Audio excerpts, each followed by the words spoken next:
So I've got some rotisserie twine.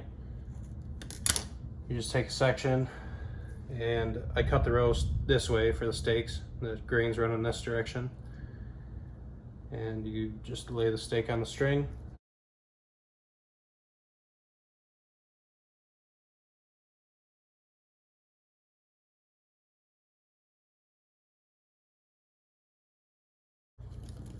Another piece for the bottom.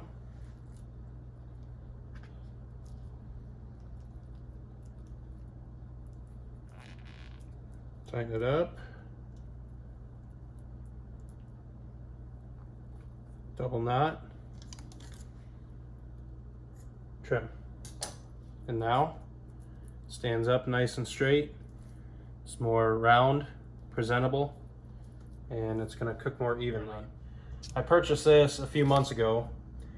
It's Butcher Barbecue Prime Brisket Injection.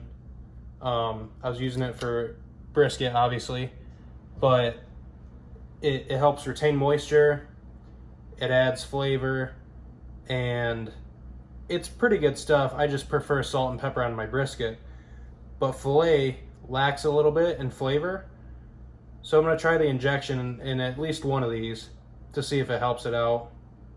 It can't do any harm, but I know salt and pepper is going to be great, so I'm going to do the majority of them with just a normal dry brine. And then I'm going to get these on my smoker.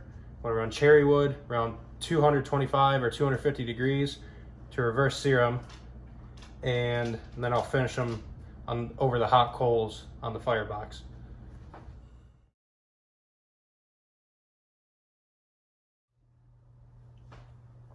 These are all ready for dry brine. I've taken the tenderloin, I trimmed it, I cut it down into steaks, I've tied them all up. They're ready for seasoning now. Trimming and cutting is pretty time consuming and intricate. I'm not going to walk you through that, but I'll leave a link in the description for a good video on it that I used. This is my first time trying this, but I have high hopes for it. I nail steaks almost every time, and this should be no different. It's just a different cut than I normally use. I love filet. It's very, very tender. I actually prefer the flavor of ribeye, but this is a nice change up, and I got a killer deal on it. I absolutely couldn't pass it up. Got that coarse kosher salt on deck along with some accent seasoning. It's coarse black pepper. Let's get this dry brine going. So these are thick steaks, lots of meat. So be sure to season pretty liberally around the entire cut. Top, bottom, around sides.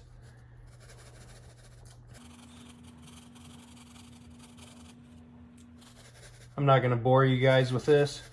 I'm going to do all these steaks with a good dusting of kosher salt, and then I'll follow it up with a light dusting of accent seasoning, and then finish it off with some ground black pepper.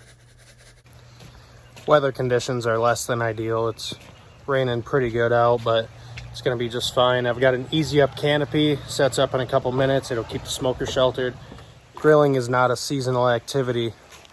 Rain, snow, sleet, sunshine, whatever. I'm smoking. Adapt, improvise, overcome.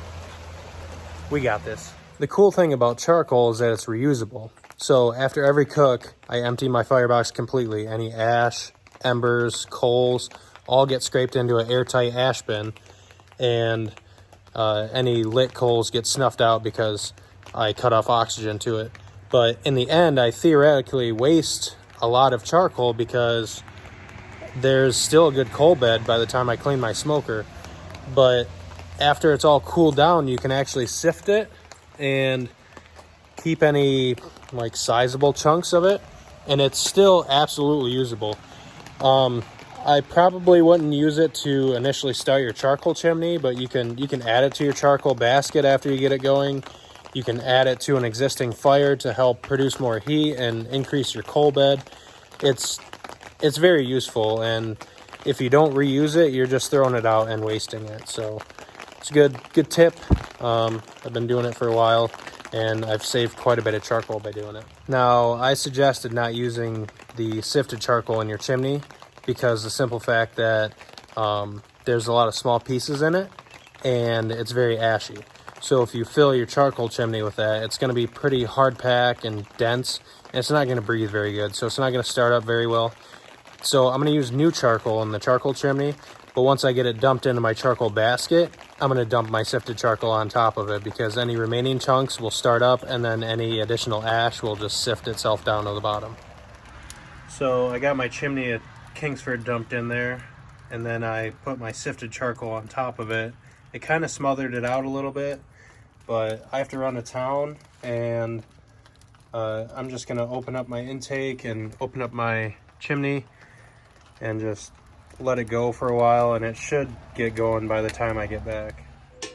Been about half an hour or so. Coals have started up pretty good. I'm going to add some fresh charcoal on the top of this to make sure I have plenty of fuel for this cook. It's only going to take about an hour to smoke these steaks, but I want a nice coal bed after I'm done smoking to sear them on. Also, as you can see, there's a bunch of ash all over my cooking grate, and what's good for that is to get the smoker nice and hot, and then just squirt some water on it. Steam cleans it. Be nice and clean afterwards. This is just my spritz bottle. It's actually apple cider vinegar and water, but just liquid. Squirt it on there, steam clean it.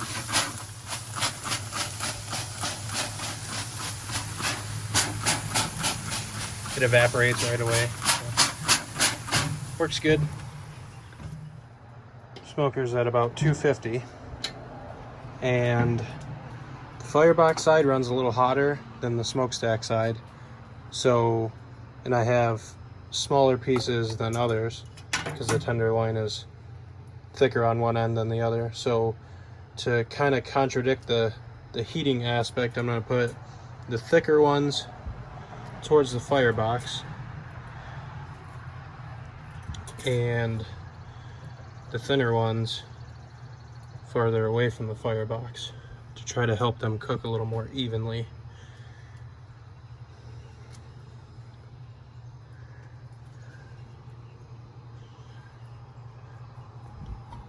And I'll just keep a close eye on them with my instant read thermometer. It'll be okay, but I'm trying to get these to cook a little more even. And I gotta get toothpicks for these. These are the injected ones. But we'll get these going. I'm gonna try to get the temp a little lower because I'd like a decent amount of time in the smoke, but we'll see. So these are about 135 internal, and these are at 115 internal, as well as all the ones I packed up in here. It's 20 degrees lower than the finish internal temperature that I want.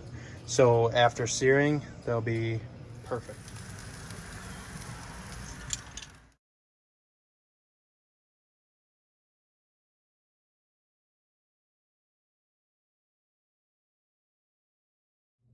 So just a review of yesterday's steaks. The fillets were very flavorful.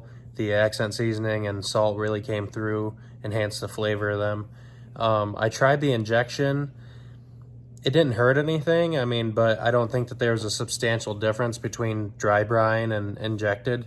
If you want to do it, it won't hurt, but is it necessary? Not really. But the steaks were great, very tender, perfectly cooked. Definitely highly recommend it. Thanks for watching. I hope you guys enjoyed the video. If you're looking for future barbecue tips, techniques, and recipes, consider hitting that subscribe button. I've been regularly uploading videos. I have a wide variety of cookers. I have a pellet grill, an electric smoker, an offset stick burner, a Blackstone griddle, and a charcoal grill. If you guys have any special requests, any recipes that you'd like to see, let me know in the comment section down below, and I'll try my best to get to it.